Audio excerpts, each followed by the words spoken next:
الحمد لله وحده والصلاة والسلام على من لا نبي بعد أما بعد فقد قال الله تعالى في القرآن العظيم والفرقان المجيد بعد أعوذ بالله من الشيطان الرجيم بسم الله الرحمن الرحيم ومثل كلمة طيبة كشجرة طيبة أصلها ثابت وفرعها في السماء صدق الله العظيم.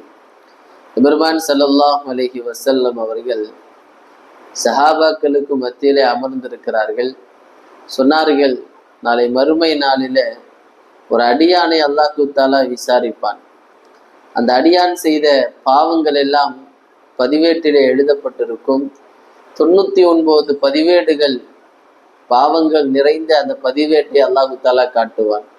ஒரு பதிவேட்டினுடைய அளவு எவ்வளவு தூரம் இருக்கும் என்றால், ஒரு மனிதரின் பார்வை எவ்வளவு தூரம் செல்லுமோ அவ்வளவு தூரம் அந்த அளவிற்கு ஒரு பதிவேட்டினுடைய அளவு இருக்கும்.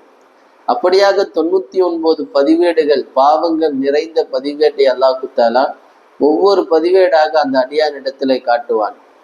இதுல ஏதாவது நீ மறுக்கிறாயா என்பதாக அல்லாஹ் கேட்பான். அந்த அடியான் சொல்லுவான், யா அல்லாஹ், இதுல நான் எதையுமே மறுக்கல, இல்ல நான் செஞ்ச பாவம் தான் என்பதாக அந்த அடியான் சொல்லுவான்.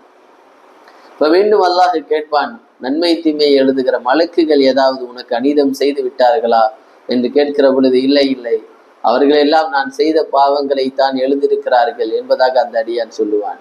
மீண்டும் அல்லாஹ் கேட்பான் அந்த அடியானிடத்திலே, நான் ஏதாவது உனக்கு அநீதம் செய்திருக்கிறேனா?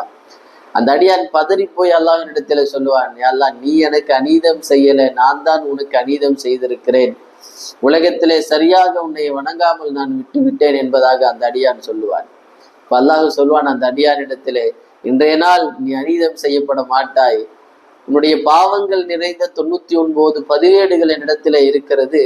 மற்றொரு பக்கம் உலகத்திலே நீ செய்த ஒரே ஒரு நன்மை என்னிடத்துல இருக்கிறது என்று சொல்லி ஒரே ஒரு துண்டு சீட்டை அல்லாஹு தஆலா எடுத்து காட்டுவான். பாவங்கள் நிறைந்த 99 பதிவேடுகள் ஒரு பக்கமும், அந்த அடியான் செய்த ஒரே ஒரு நன்மையின் துண்டு சீட்டு ஒரு பக்கமும். அந்த துண்டு சீட்டை திறந்து பார்த்தால் அவன் உலகத்திலே சொன்ன ஒரே ஒரு கலிமா, அஷ்ஹது அல்லா இலாஹா இல்லல்லாஹ் என்கிற வார்த்தை, அந்த கலிமா மாத்திரம். அந்த அடியாரிடத்திலே அல்லாஹ் சொல்லுவான், இன்றைய நாள் நீ அநீதம் செய்யப்பட மாட்டாய்.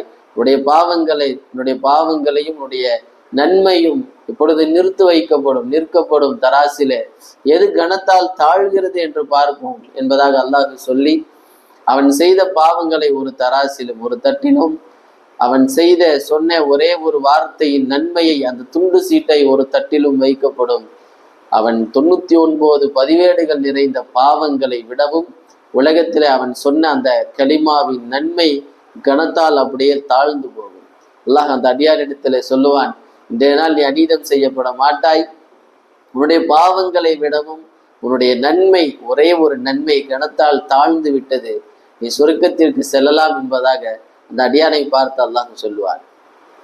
யோசிக்க வேண்டும், உலகத்திலே ஒரு மனிதன் ஒரு தடவை சொல்லுகிற கலிமாவினுடைய மகிமையை நாளை மறுமையிலே அவன் உணர்கிறான் என்று சொன்னால், உலகத்திலே எந்த அளவிற்கு கலிமாக்களை நாம் சொல்ல வேண்டும் என்பதை நாம் யோசிக்க வேண்டும். எந்த அளவிற்கு நம் கலிமாவை சொல்கிறோமோ அந்த அளவிற்கு நம்முடைய ஈமான் புதுப்பிக்கப்பட்டு கொண்டே இருக்கும். ஸல்லல்லாஹு அலைஹி வஸல்லம் சஹாபாக்கள்கிட்ட சொல்லுவாங்க இல்லையா, ஜத்திது ஈமானுக்கும், உங்களுடைய ஈமானை நீங்கள் புதுப்பித்துக் கொள்ளுங்கள் என்று சொல்கிற பொழுது சஹாபாக்கள் கேட்பார்கள், கைஃப நுஜத்திது ஈமானனா, எங்களுடைய ஈமானை எப்படி நாங்கள் புதுப்பித்துக் கொள்வது என்று கேட்கிற பொழுது, அக்ஸிரு லா இலாஹா இல்லல்லாஹ், நீங்கள் அதிகமாக கலிமாக்களை சொல்லுங்கள் என்பதாக ஸல்லல்லாஹு அலைஹி வஸல்லம் அவர்கள் சொல்லுவார்கள்.